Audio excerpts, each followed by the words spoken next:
Amigos de Radio Victoria Ojo con Eso Televisión, hoy vamos a dar comienzo a nuestro primer programa del año con el profesor Genaro Mosquera, itinerario académico. Ya hemos comenzado algunos programas, estamos retomando las actividades de manera plena, rediseñando cosas, en el mismo propósito de siempre, profesor, de hacer un trabajo enaltecedor que contribuya de alguna manera pues a la mejor formación ciudadana y a una mejor gobernanza en nuestros países que, como decía Rómulo de Tancuro, es un cuero seco. No pisa por aquí, se levanta por allá.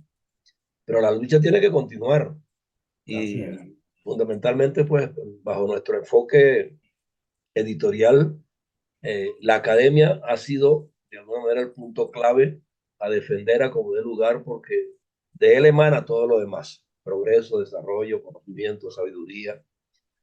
Y al fin y al cabo, pues, las academias como tales han sido vapuleadas y nosotros hemos luchado para que, por algún lado, lo que ellas representan tenga vigencia, se visibilice. Y yo creo que de momento lo que nos queda es recurrir al área editorial y ponerla de manifiesto en las redes, que es la forma de llegarle de manera inmediata a la gente. Dejar compendios, dejar libros, dejar escritos, dejar ensayos, hasta que la academia retome su ritmo, o sea, como corresponda en el posmodernismo. Pero hablando de eso, de esos enfoques y de esa manera de manejarnos hoy día, los libros para mí siguen siendo clave. Hay muchos que han hecho historia, hay otros que se pueden escribir hoy día con todas las experiencias que hemos tenido para que de alguna manera sirvan de punto comparativo, que es lo que aspiramos. Que la comparación que puedan hacer las nuevas generaciones del pasado y el presente les sirva a ellos para cabalgar en un futuro mucho más prometedor. Y entonces usted tiene una vasta experiencia en la Academia Venezolana, en la Universidad Central de Venezuela, y yo creo que en este instante es bueno que la audiencia sepa que usted también ha estado abocado a que todo ese aprendizaje que a lo largo de sus años de ejercicio profesional ha tenido, se patentice de alguna manera y se conozca. Entonces, y tengo el dato y yo quiero que usted me lo corrobore hoy, que acaba de terminar un libro y que nos dé más o menos pues cuál es el perfil del mismo. Sí. Bueno, en primer lugar, felicidades a todo el mundo. Esperamos que este año, que realmente para mi punto de vista es un punto de inflexión para la libertad de Venezuela, sea un año que trabajemos muy fuerte en pro de lograr las libertades públicas que requerimos. De una manera que con esa premisa eh, puedo decir que el año pasado lo invertimos en la denuncia en problemas factoriales que estaban incidiendo en la limitación de las libertades públicas. Incluso vinculamos el área académica con el área política, buscando fórmulas que facilitaran ese punto de inflexión. Pero ya se ha abundado mucho.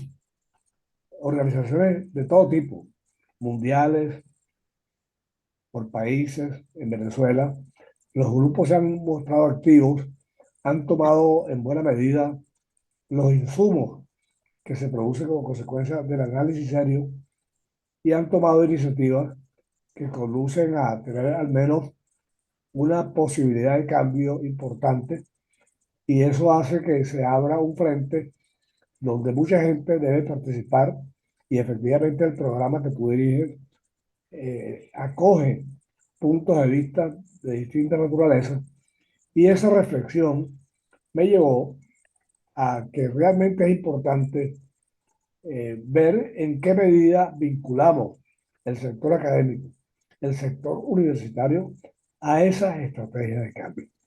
En ese sentido, desde hace mucho tiempo venimos trabajando sobre los cambios universitarios.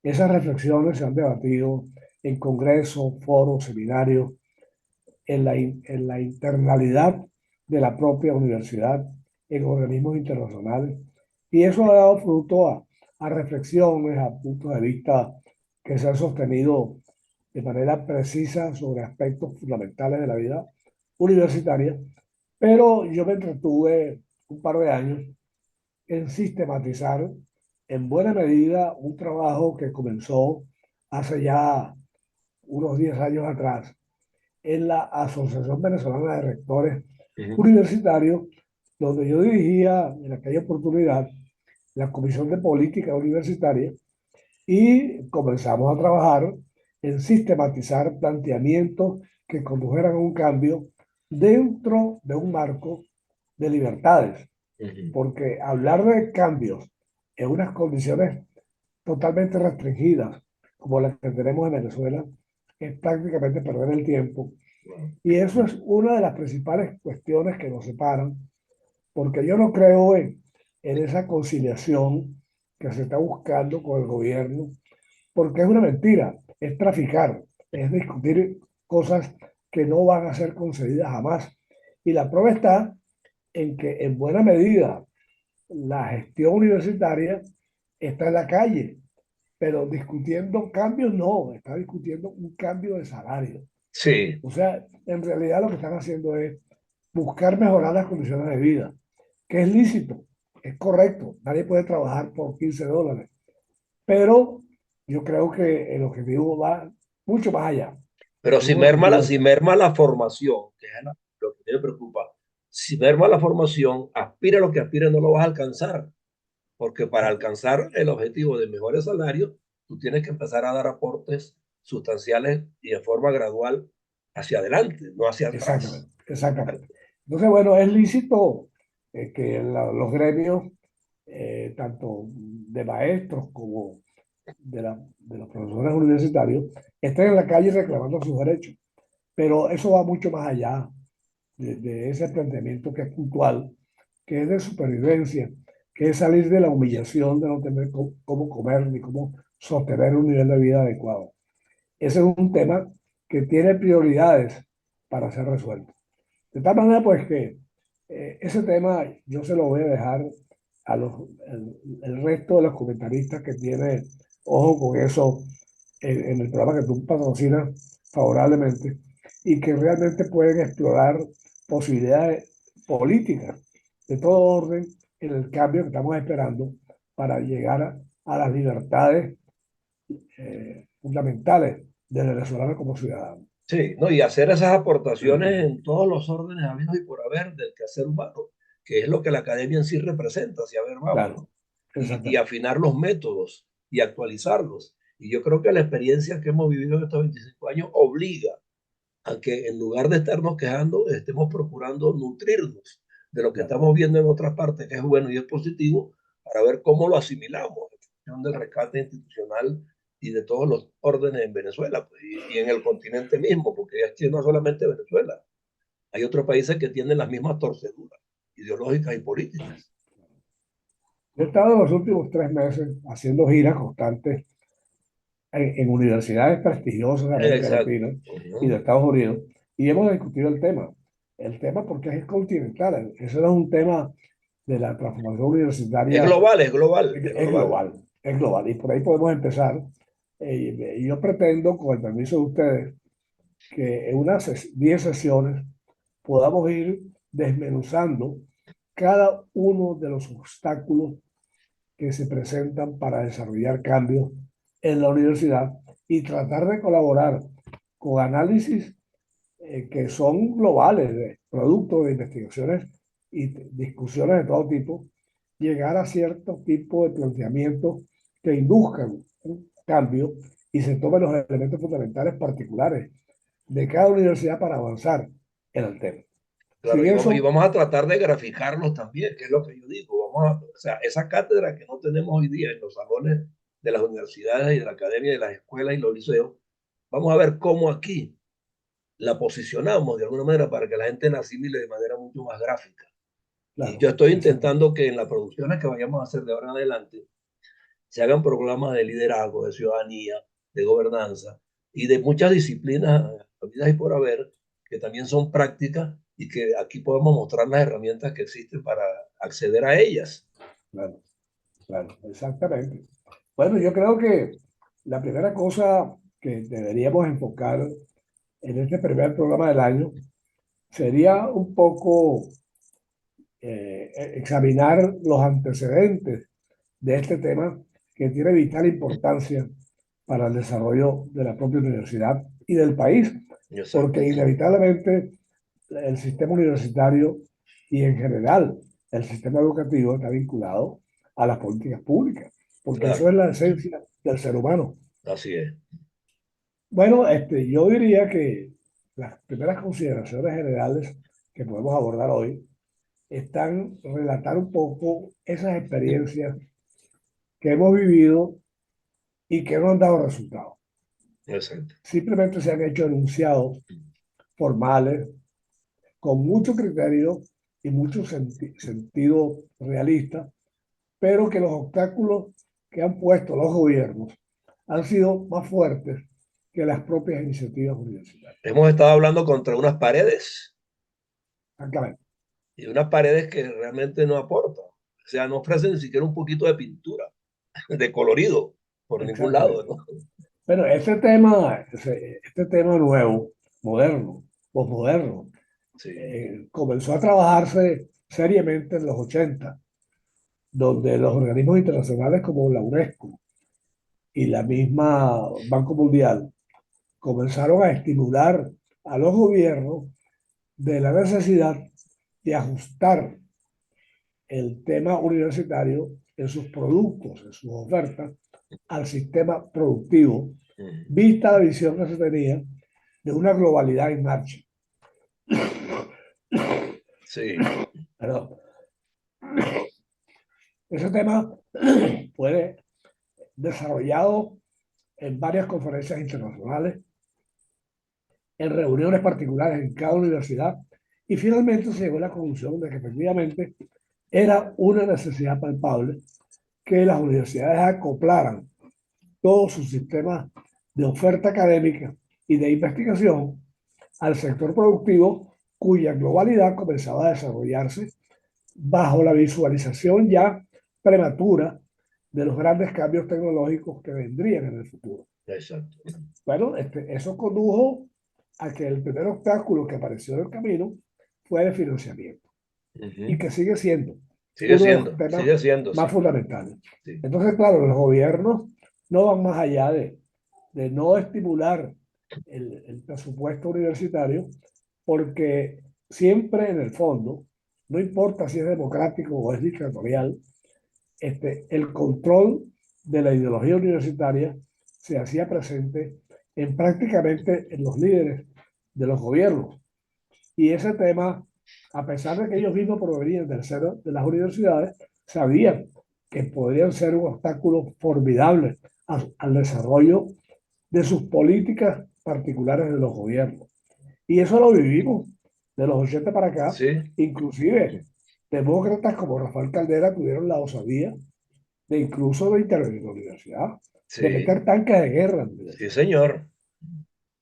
Porque hay que Ahí recordar se las cosas. empezó a fallar, ahí se empezó a fallar. Exactamente. Sí, Porque hay que recordar muy bien la génesis de este tema que hemos debatido y que venía de la famosa revisión curricular que se hizo en sí. los años La 75, renovación, se 80, recuerda, la renovación que la fue en la época en la renovación. que yo entré a la universidad.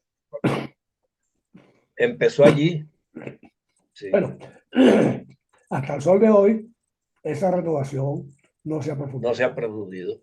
Exacto.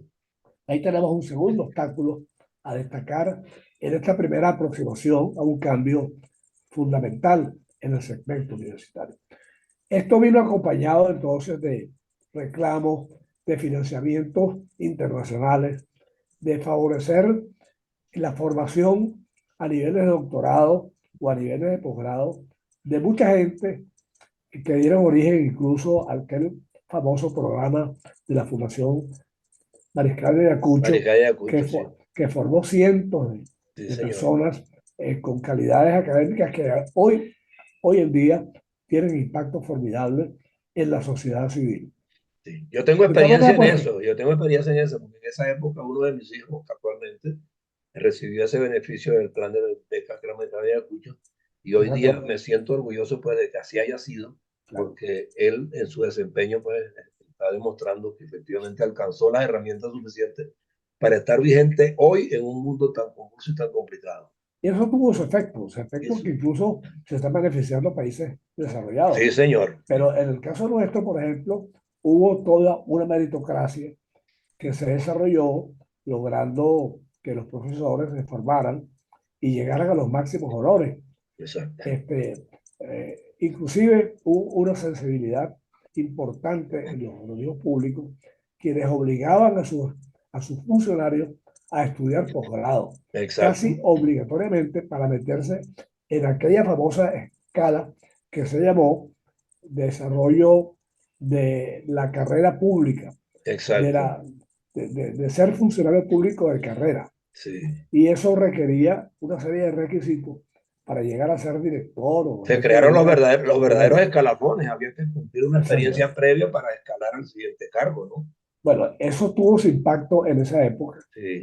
Y luego el debate surgió frente a esos obstáculos que he señalado y que realmente han puesto, han debilitado pues, el desarrollo efectivo de un cambio de verdad de transformación universitaria que comenzó a trabajarse en esa época. Bueno, yo recuerdo en el año 89, la UNESCO en una famosa conferencia internacional de educación superior marcó las pautas para lo que es este ciclo del siglo XXI. Sí.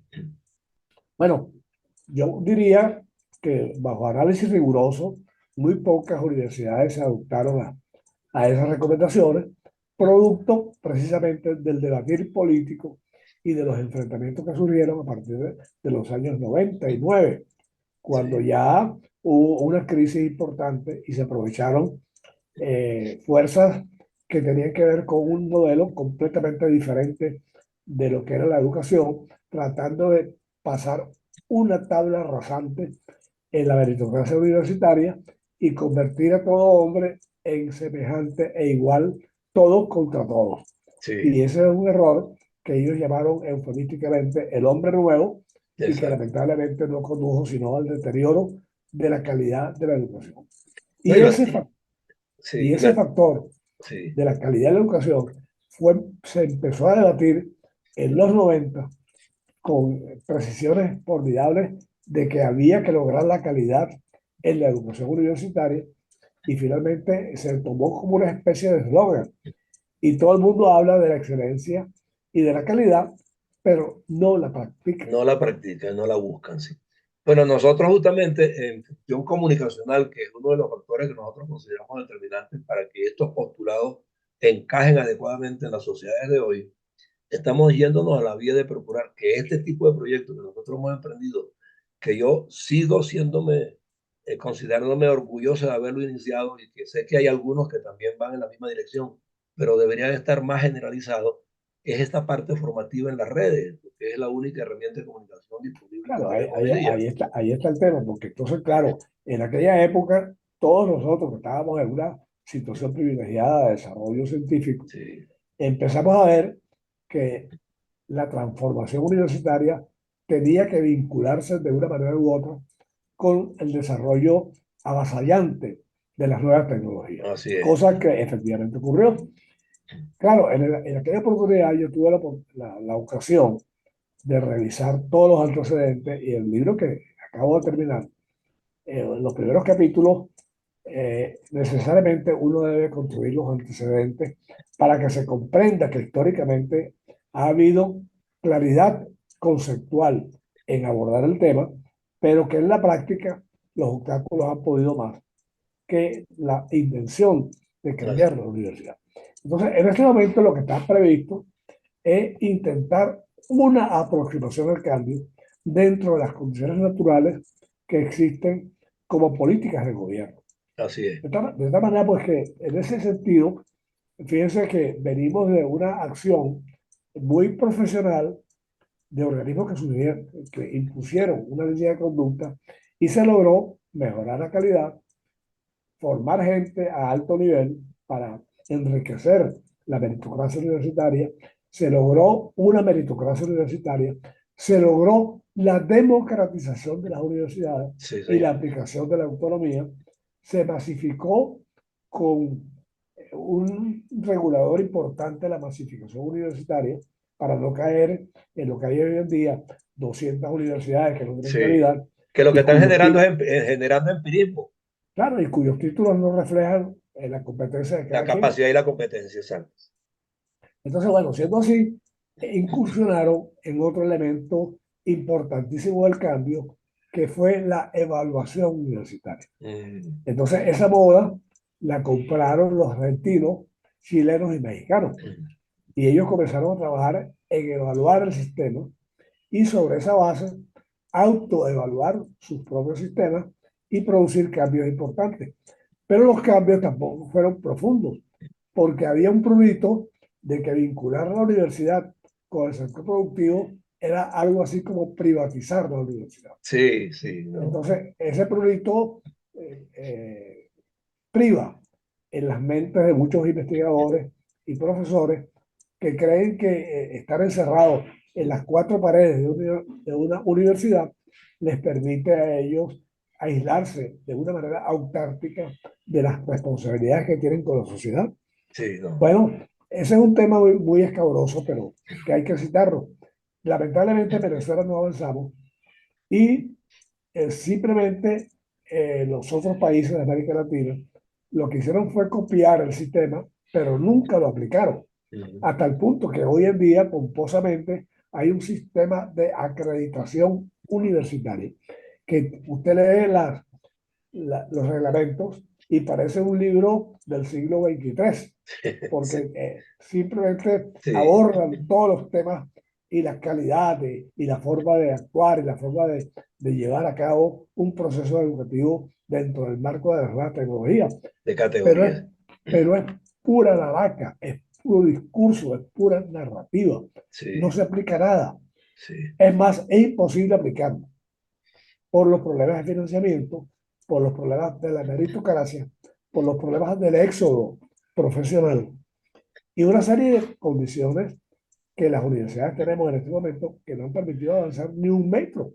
sí, Entonces, temas como la formación de posgrado, temas como la acreditación y la evaluación y la autoevaluación, ujú, y el tema de la calidad de la universidad, y el tema de la reestructuración organizativa para abordar los temas académicos, no se ha avanzado en 30 años.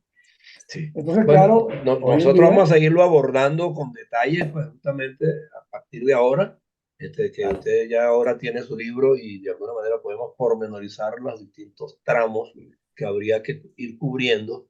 Yo soy de la opinión de que el primero que tenemos que cubrir es cómo hacer que el mensaje llegue de manera abierta y claro, alcanzar la mayor audiencia posible. Yo creo que es el comienzo, ¿no? Y nosotros estamos justamente intentando transitar ahorita en Ojo con Eso Televisión unos vínculos con una organización democrática europea que de alguna manera entienda que este es el enfoque y que nos apoyen pues en el fortalecimiento de esta plataforma. Y creo que ya lo estamos logrando. El profesor José Manuel C. Hernández en eso en España. Y yo creo que en esa medida, si nosotros logramos aglutinar esas voluntades mundiales en función de que se empiecen a diversificar este tipo de producciones, o sea, la academia puede resplandecer, aunque sea en las redes, pero resplandecer de nuevo. yo soy Y, optimista y yo creo que el tema salarial que priva tiene que resolverse en ese punto de inflexión y entrar de lleno en ajustar todo el aparato universitario al sector productivo con el fin de producir un elemento que yo lo denomino fractal. En otras palabras, una persona se va desarrollando en la medida que su árbol vaya creciendo y su exacto. capacidad de educación para toda la vida avance. Y la universidad tiene que aceptar ese criterio de que las corporaciones hoy en día están ofreciendo educación de mucha calidad, Sí, pero enfocada a sus objetivos primarios. exacto. Pero ese tema no es despreciable, ese es un tema que hay que vincularlo al sector universitario y acreditarlo con el fin de que podamos simplificar la estructura de salidas de las carreras universitarias y quedarnos con elementos investigativos poderosos que contribuyen al desarrollo de la sociedad.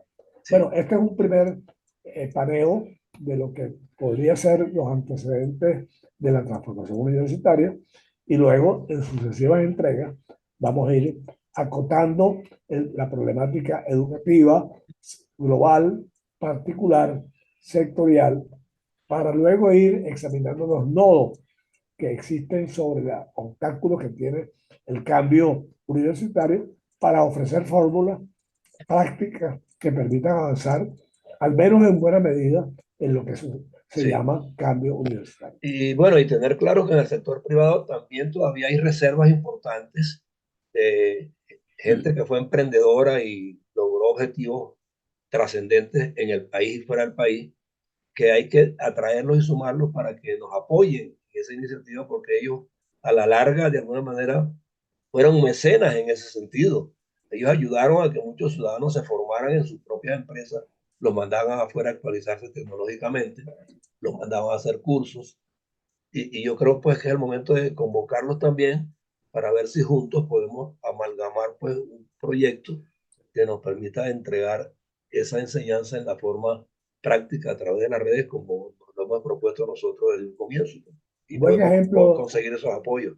un buen ejemplo de lo que estás diciendo, José, lo tengo yo con una vivencia extraordinaria que acabo de vivir. Mira, todo el mundo habla de inteligencia artificial, de blockchain, de Web3, Ujú. de ciberseguridad. Todo el mundo habla de eso, pero en el fondo es informativo, no Sí, exactamente no se sabe cómo es la cosa realmente, ¿no? Entonces, por ejemplo, la gente de Microsoft, a través de sus fundaciones educativas, Founder, que está en Europa, yo tuve relaciones con ellos hasta los últimos 2 meses y logré una cosa importante. Logré que Microsoft, a través de Founder, que es la organización educativa de Microsoft, firmara un convenio con la fundación, con la Escuela de Gobierno de Benjamin Franklin, ok, con el objetivo de que nosotros le lleváramos esos productos a precio, a mitad de precio, a las universidades para que se formen profesionalmente en nuevas tecnologías con toda la capacidad tecnológica que tiene Microsoft. no, bueno, Ya se lo ofrecí a 5 universidades ok, formalmente. Espero que ellas respondan adecuadamente, sin prurito, porque ese es otro tema, ¿no?